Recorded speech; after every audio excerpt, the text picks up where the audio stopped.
Number 34 is a word problem that describes the height of a flare fired from the deck of a ship in distress can be modeled by the stated quadratic function, where h is the height in feet of the flare above the water and t is the time in seconds. And you're asked to find the time it takes for the flare to hit the water.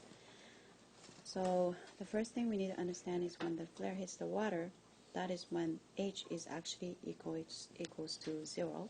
So we're going to set up the equation for h equal to 0 and bring over the equation.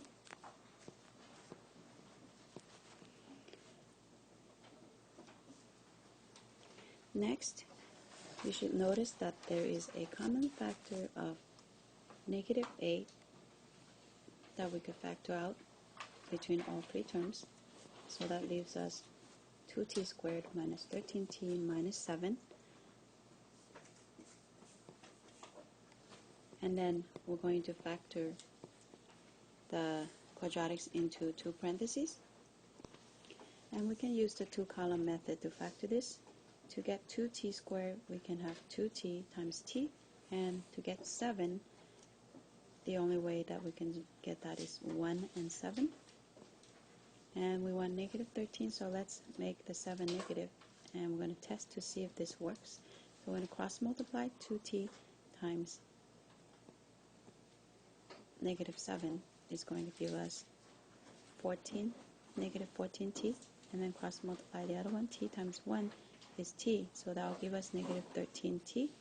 So the correct factoring is going to be across 2t plus 1 and t minus 7. So we're going to transfer those factors over.